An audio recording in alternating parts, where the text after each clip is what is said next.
Hello everyone. So இது வந்து hello professor மாமாவோட செகண்ட் பார்ட். தேர்டு பார்ட் வரைக்கும் போகுமான்னு எனக்கே தெரியாது. அது முடிஞ்ச கடைசியில் பார்த்துக்கலாம். சரி, இப்போ டிலே பண்ணாமல் வாங்க ஸ்டோரிக்குள்ள போகலாமா?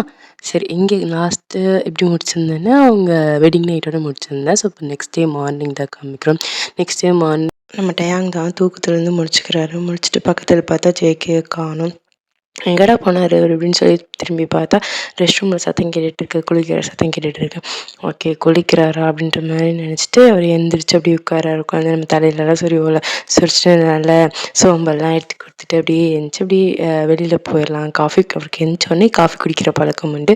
ஸோ எந்திரிச்சோடனே காஃபி குடிக்கணும் அப்படின்ற மாதிரி சொல்லிட்டு அவரே இறங்கி அப்படியே வெளியில் போகிறாரு. வெளியில் டோர் ஓப்பன் பண்ணிவிட்டு வெளியில் போகலான்னு போகும்போது டக்குன்னு ஜங்குக்கு உள்ளே பிடிச்சி இழுத்துடுறாரு. ஜங்குக்கு வந்து அப்போ தானே ஃப்ரெஷ்அப் ஆகிட்டு வந்திருப்பாரு. ஸோ உடம்பு கூட தோட்டலை. ஸோ தண்ணி வடிஞ்சிட்டு இருக்குது. வெறும் டவலோடு வந்து தேயாங்க பிடிச்சி இழுக்கும். தேயாங்க போய் அப்படியே ஜேகே மேலே முட்டிட்டு நிற்கிறாரு. அவரோட ஒரு கை அவரோட செஸ்ட் மேலேயும் இன்னொரு கை அவரோட ஆப்ஸ் மேலேயும் இருக்கிறது. தேயாங்கோட ஒரு கை ஜங்குக்காவோட செஸ்ட்லேயும் இன்னொரு கை ஜங்குக்காவோட ஆப்ஸ்லேயும் இருக்குது. ஸோ அப்படியே வந்துட்டு தேயாங்க வந்து கண்ணை மூடிடுறாரு. இடிச்ச ஃபோர்ஸில் கண்ணை மூடி அப்படியே திறந்து பார்த்தா ஜங்குக்கு இப்படி நின்றுட்டு இருக்காரு. அவர் அப்படியே வந்து செஸ்ட் அப்படியே அமுத்தி பார்க்குறது. கல் மாதிரி இருக்கு அப்படின்னு அமுத்தி பார்க்குறது.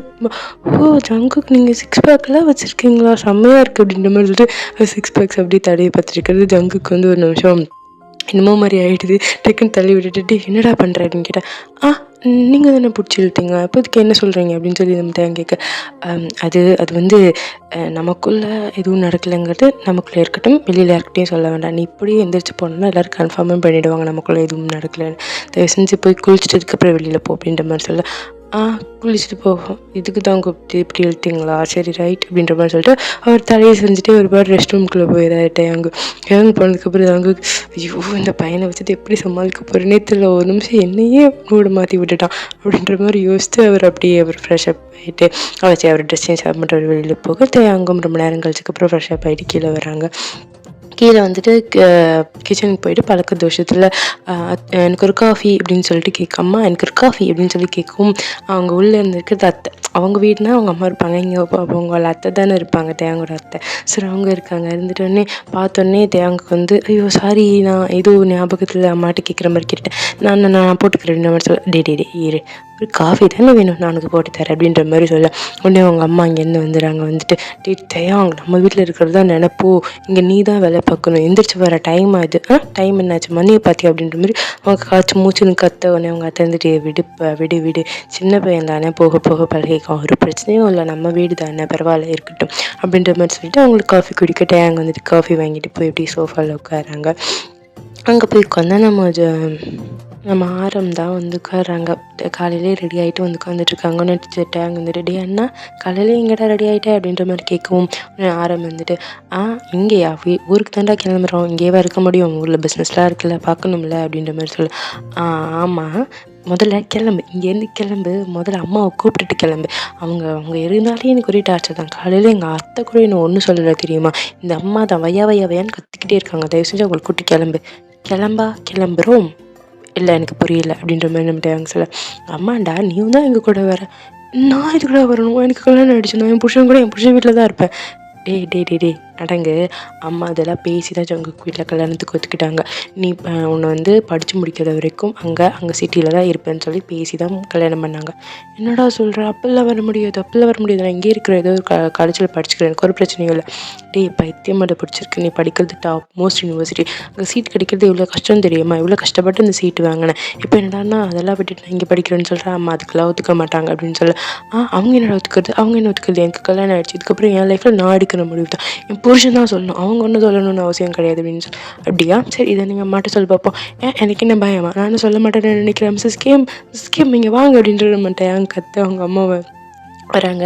உடனே அவங்க அம்மா பார்த்து என்ன நினச்சிட்ருக்கீங்க, கல்யாணத்துக்கு முன்னாடி தான் நீங்கள் சொல்கிறத நான் கேட்கணும், இப்போ நான் என் புருஷன் சொல்கிறது தான் கேட்கணும், என் புருஷன் நான் சொல்கிறது தான் கேட்பாரு, நான் இங்கே தான் இருப்பேன், நான் இங்கே தான் படிப்பேன், எங்களால் உங்கள் கூட வர முடியாது, புரிஞ்சுதா அப்படின்னு சொல்லி நம்ம டேங் கற்று அவங்க அம்மா பார்த்துட்ருக்காங்க. உடனே நம்ம வந்துட்டு டேங் அப்படின்னு எழுப்பேன், சொல்லடாண்ணா, ஓ எல்லாம் கனவா அப்படின்ற மாதிரி நம்ம அங்கே யோசிச்சுட்ருக்காங்க. கரெக்டாக இப்போ தான் உண்மையானுமே அவங்க அம்மா வராங்க. அப்போல்லாம் அவங்க அம்மா வந்து அவருடைய கனவு ஜஸ்ட்டு அவரோட இமேஜினேஷன் மட்டும்தான். இப்போ அவங்க அம்மா முன்னாடி வந்துட்டு என்னடா கூட்டமாக இருந்துச்சு என்ன அப்படின்னு சொல்லி கேட்குறேன். அம்மா எப்போ கிளம்பணுமா, லக்கேஜ்லாம் இப்போ பேக் பண்ணணுமா இல்லை கொஞ்ச நேரம் கழிச்சு பேக் பண்ண ஓகேவா? இப்போ தான் கிளம்புறோம், உடனே போய் லக்கேஜ் பேக் பண்ணு. சரிம்மா பேக் பண்ணிட்டு வந்துடுறேன், கிளம்பலாம் அப்படின்ற மாதிரி எனக்கு சொல்லிட்டு போகிறாங்க. நம்ம யாரு பின்னாடி உட்காந்து சிரிக்கிறாரு இவனா, அது எங்கள் அம்மா கிட்ட எதிர்த்து பேசுகிறதாவது அப்படின்ற மாதிரி சொல்லிட்டு சிரிக்கிறாங்க. உடனே நம்ம டேங்க் தான் அப்படியே கிளம்பி ரூமுக்கு போகிறாங்க. ரூமுக்கு போனால் ஜேகே அங்கே இல்லை. ஜேகே வந்து வயலில் வேலை இருக்கும்னு சொல்லி பார்க்கறதுக்காக காலையில் கிளம்பி போயிட்டாங்க. ஸோ யாருமே இல்லை ரூமில். போய் பார்க்குறாங்க. அவங்களுக்கு ரொம்ப கஷ்டமாக இருக்குது. ஏன்னா இப்போ தானே கல்யாணம் ஆகிருக்கு. ஸோ நான் லைஃப் கூட ஸ்டார்ட் பண்ணல, அதுக்குள்ளே ஹஸ்பண்ட் கிட்டேருந்து பிரித்து கூட்டிகிட்டு போகிறாங்களே அப்படின்ட்டு ரொம்ப கஷ்டமாக இருக்குது. அவருக்கு கண்ணில் கண்ணீரே வந்துடுது, அந்தளவுக்கு கஷ்டமாக இருக்காங்க. நிறைய ஜேகேயோட ஃபோட்டோஸ் எல்லாம் இருக்குது. எல்லாத்தையுமே ஒன்று ஒன்றா பார்த்துட்டு இருக்காங்க. இவ்வளோ தூரம் கஷ்டப்பட்டு ஏதோ டெஸ்டினி உனக்கு உங்ககிட்ட கொண்டு வந்து சேர்த்துச்சுன்னு நினச்சா, இப்போ அதே டெஸ்டினி நான் திரும்ப பிரித்து போய்க்குது. நான் ஊருக்கு போகணுமா, போய் தான் ஆகணுமா, எனக்கு உங்கள் கூடயே இருக்கணும், உங்கள் கிட்டேயே இருக்கணும். ஏன்னா விட்டுறாதீங்களே ப்ளீஸ், நீங்களாவது வந்து சொல்லுங்களேன் எங்கள் அம்மா கிட்ட அப்படின்ற மாதிரி ஃபோட்டோவை பற்றி பேசிகிட்டு இருக்காங்க. அதுக்கப்புறம் சரி வேறு வழியில் நான் கிளம்பி தான் ஆகணும் அப்படின்ற மாதிரி சொல்லிவிட்டு அவங்க அப்படியே அவங்களோட திங்ஸ் எல்லாம் பேக் பண்ணி எடுத்து வச்சுட்டு அப்போ தான் பார்க்குறாங்க, இந்த துவைக்கிறதுக்கு துணியெல்லாம் அந்த ஒரு பேஸ்கெட்டில் துவைக்கிற துணியெல்லாம் போட்டு வச்சுருக்காங்க. ஸோ அது வந்து நம்ம தேங்க பார்க்குறாங்க. அதில் வந்து நம்ம ஜங்குக்கு லாஸ்ட் நைட் போட்டிருந்த ஒயிட் ஷர்ட் அதில் தான் இருக்குது. அதை எடுத்து பார்க்குறாங்க. பார்த்துட்டு எடுத்து பேக்கில் வந்து மடித்து வச்சுக்கிறாங்க. துவைக்கவோ ஒன்றும் பண்ணலை. ஏன்னா அதில் அவரோட ஸ்மெல் இருக்கும் இல்லையா, அப்படியே எடுத்துகிட்டு போனால் தான் இந்த ஸ்மெல் இருக்கும். ஸோ அதனால் அப்படியே எடுத்து மடித்து பேக்கில் வச்சுக்கிறாங்க. ஃபஸ்ட்டு எல்லாத்தையும் பேக்கெலாம் பண்ணி முடிச்சுட்டு அப்படியே கீழே இறங்கி வராங்க. இன்னும் வரைக்கும் ஜங்குக்கு ஆளே காணும்.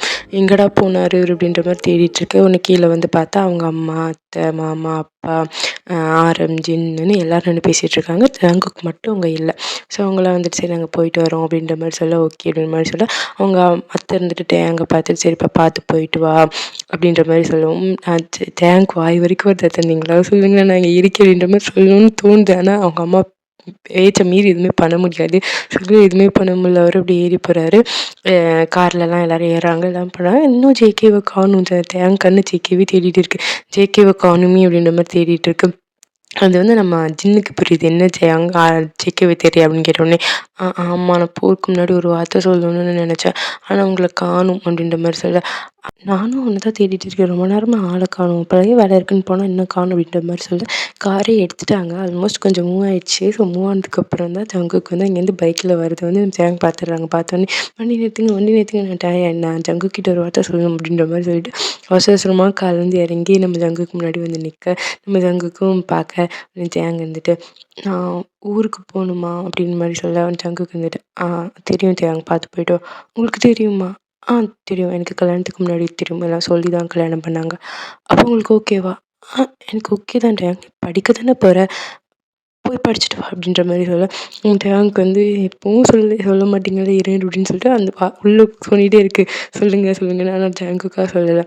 சரி நான் போயிட்டு வரேன் அப்படின்ற மாதிரி டேங்க் சொல்ல பார்த்து போயிட்டு வா அப்படின்ற மாதிரி சொல்ல உடனே சரின்னு சொல்லி நம்ம டேங்க் திரும்ப உடனே ஜங்குக்கு வந்து தேங் அப்படின்னு கூப்பிட சொல்லுங்கள் அப்படின்னு சொல்ல ஒன்றும் இல்லை, நல்லா படி, உடம்ப பார்த்துக்கோ அப்படின்ற மாதிரி சொல்ல ஓகே நான் வரேன் அப்படின்ற மாதிரி சொல்லிவிட்டு நம்ம தேங்க வந்துட்டு அப்படியே திரும்பி ஜங்குக்கு பார்த்துட்டு அவ்வளோ சோகமாக இருக்குது. அப்படியே கிளம்பி போகிறாங்க. ஜங்குக்குமே உள்ள அப்படி தான் இருக்குது, ரொம்ப கஷ்டமாக இருக்குது தேங்க போகிறது.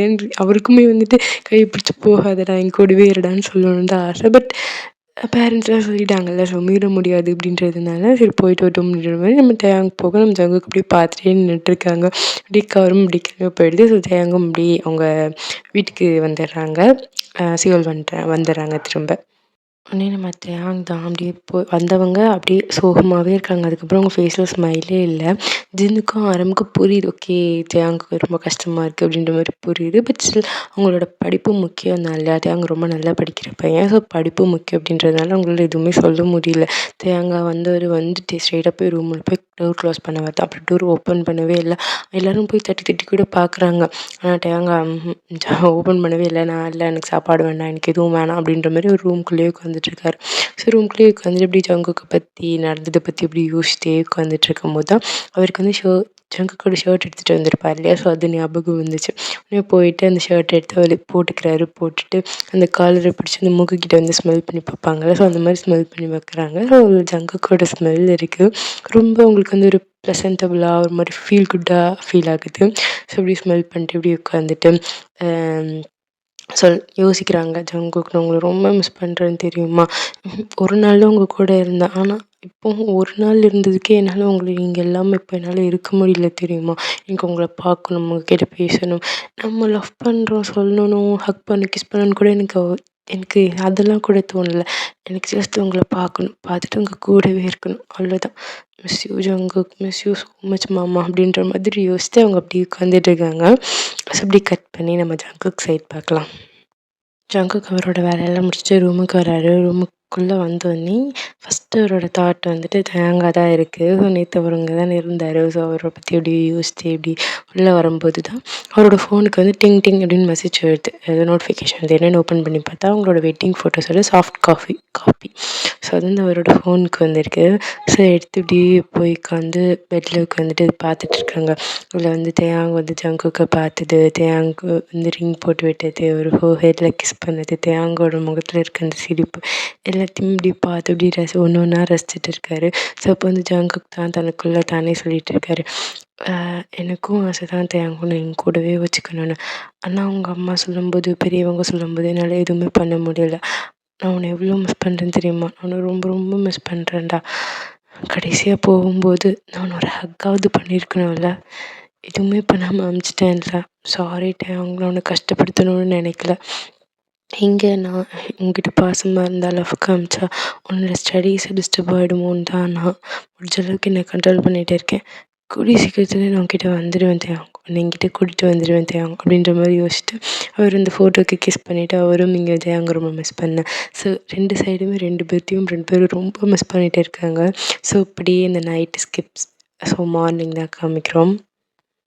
தேயாங் வந்துட்டு காலையில் ஒரு பேக் டு ரொட்டீன். ஸோ அவரோட ரொட்டீன் எல்லாத்தையும் முடிச்சுட்டு அவர் அப்படியே காலேஜ் கிளம்புறாரு. ஸோ காலேஜ் கிளம்பி எப்பயுமே ஆரம் தான் ட்ராப் பண்ணுவாங்க. ஸோ ஆரம் இன்றைக்கும் ட்ராப் பண்ண அவர் அப்படியே காலேஜ்குள்ளே போகிறாரு.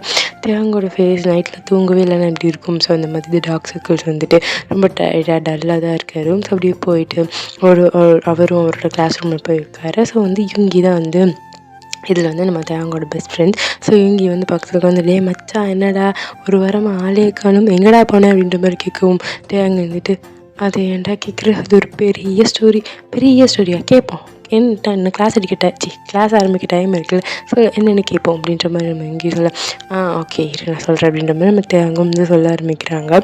ஸோ வந்து இப்படி வந்து தனக்கு கல்யாணமானது இப்படி எல்லாம் நடந்தது எல்லாத்தையுமே ஒன்று ஒன்றா சொல்லட்டு, மச்சான் கல்யாணம் பண்ணிட்டியாடா? ஆமாண்டா, ஒரு வார்த்தை கூட சொல்லலை. எனக்கே தெரியாதடா என் கல்யாணம் நடந்தது, எனக்கு தெரிஞ்சதானடா உங்ககிட்டே சொல்லுவேன், என்கிட்டே லாஸ்ட் மினிட்ல தானடா சொன்னாங்க அப்படின்ற மாதிரி சொல்ல. இருந்தாலும் நீ ஒரு ஃபோன் பண்ணி சொல்லியிருந்துருக்கலாம். ஃபோன் பண்ணி சொல்கிற நிலமையில நான் இல்லைடா. ஏன்டா என்னாச்சு? கல்யாணமாக ஒரு நாள் நைட்டு தான்டா என் ஹஸ்பண்ட் கூட இருந்தேன். அதுக்கப்புறம் எங்கள் அம்மா இவன் படிக்கணும், அவன் அங்கே தான் உட்காந்து படிப்பா அப்படின்ற மாதிரி கூட்டிகிட்டு வந்துட்டாங்க தெரியுமா? நான் அவர்கிட்ட பேசக்கூட இல்லை தெரியுமா அப்படின்ற மாதிரி சொல்ல. ஏன்டா பேசுறது ரொம்ப சிம்பிள், ஒரு கால் பண்ணால் வேலை முடிஞ்சிச்சு. அது வந்து யுங்கி என்ன அவர் நம்பர் என்கிட்ட இல்லைடா. இல்லை எனக்கு புரியல, நம்பர் இல்லையா? சொந்த புருஷனோட நம்பர் இல்லையாடா? இல்லைடா நான் வாங்கிக்கலடா அப்படின்ற மாதிரி சொல்ல. சரி அப்போ சுப்போ அப்படின்ற மாதிரி யுங்கி தலையிலே அடிச்சுட்டு உட்காந்துருக்கு. ஓகே ஃபைன், அவர் எப்படி இருப்பார், ஃபோட்டோவாவது இருக்கா? ஃபோட்டோ வச்சுருக்கேன், ஃபோட்டோ இருக்குது அப்படின்ற மாதிரி சொல்லிட்டு ஒரு ஃபோனு தேடுறாரு. அச்சோ ஃபோன் வீட்டில் மறந்து வச்சுட்டு வந்துட்டேன் போலடா. வீட்டில் மறந்து நீ எதுக்கடா வந்த? நானே காலையில் கிளம்புறதுக்கு மூடு இல்லாமல் தான் எந்திரிச்சு கிளம்பி எரிச்சல்பட்டு தான் வந்தேன், நீ வேறு வாயை வச்சுட்டு சும்மா இல்லாமல் அப்படின்ற மாதிரி சொல்லி 2 பேர் பேசிகிட்டு ஓகே ஃபைன். சரி உன் ஹஸ்பண்ட் பார்க்க எப்படி இருப்பார்? இதோ அவனை மாதிரி இருப்பாரா அப்படின்னு சொல்லி நம்ம தேவ காமிக்க. இல்லை அவரை மாதிரிலாம் இருக்க மாட்டார். ஸோ இப்போ இவனை மாதிரி இருப்பார் அப்படின்னு கிருஷா காமிக்க. என் ஹஸ்பண்ட் இதோட சூப்பராக இருப்பார், செம்ம ஹேண்ட்ஸமாக இருப்பார் தெரியுமா, 6 பேக்லாம் இருக்கும், செம்ம அழகாக இருப்பார் 2 மாதிரி சொல்ல. அப்படியா அப்படின்ற மாதிரி அவங்க பேசிகிட்டு இருக்கு. ஸோ கிளாஸ்க்குள்ள வந்து ஒரு ப்ரொஃபஸர் வந்து வராங்க. ஸோ ப்ரொஃபஸர் வந்தோடனே இவங்க வந்துட்டு மச்சான் இவரை மாதிரி இருப்பாராடா அப்படின்னு கேட்க. இவரை மாதிரி, மச்சான் இவரை மாதிரி இல்லைடா, இவர் தான்டா. இல்லை எனக்கு புரியல, இவர் தான் என்னோட ஹஸ்பண்ட் ஜங்குக் அப்படின்ற மாதிரி சொல்ல. உடனே ஜங்குக்கு இருந்துட்டு I am your new biology professor, நான் என் பேர் வந்து ஜங்குக் அப்படின்ற மாதிரி இன்ட்ரடியூஸ் பண்ணிக்க. எல்லோரும் குட் மார்னிங் சொல்லிட்டு உட்கார. நம்ம தேவங்க வந்து அப்போ தான் எந்திரிக்கிறாங்க. எல்லோரும் உட்காடுறாங்க, அவர் மட்டும் எந்திரிக்கிறாங்க. நீ இவங்க எந்திரிட்டு என்னடா பண்ணுற அப்படின்ற மாதிரி சொல்லிட்டு ஒரு கையை பிடிச்சி கீழே உட்கார வைக்க. நம்ம தேவங்க வந்து ஷாக் அப்படியே நம்ம ஜங்குக்கே பார்த்துட்டு இருக்காங்க. ஸோ ஜங்குக்கும் குட்டி ஸ்மெல்லோட நம்ம தேவங்க பார்க்க. ஓகே ஃபைன், அந்த பாட்டை இதோட முடிச்சுக்கிறேன். கொஞ்சம் குட்டியாக தான் இருக்கும், அட்ஜஸ்ட் பண்ணிக்கோங்க. நான் நெக்ஸ்ட் பார்ட்டில் வந்து சூன் போடுறேன். ஸோ அதுக்கப்புறம் ஸ்டோரி எப்படி போக போகுது அப்படின்றத பொறுப்புக்குள்ளே பார்த்துக்கலாம். சரி ஓகே ஃபைன். இதை வந்து எஃப்எஃப்ஆ போடலாமா இல்லை இன்னும் ஒரு ஷார்ட்டில் முடிச்சிடலாமா அப்படின்னு எனக்கு கமெண்ட்டில் சொல்லுங்கள். எஃப்எஃப்ஆ வேணும்னா எஃப்எஃப்ஆ போடுங்கன்னு சொல்லுங்கள். இல்லை எனக்கு வந்து இல்லை எனக்கு நான் ஒரு ஷார்ட்டில் முடிச்சிடுங்க அப்படின்னு சொன்னால் இல்லை ஒரு ஷார்ட்டில் நான் அதை முடிச்சிடுறேன். 1 இல்லை 2 ஷார்ட்டில் நான் முடிச்சிடுறேன். ஸோ எஃப்எஃப்ஆ இல்லை ஷார்ட்ஸாக வேணுமா அப்படின்றது நீங்களே சொல்லுங்கள். Okay, up to your wish. Thank you for my voice. Bye bye.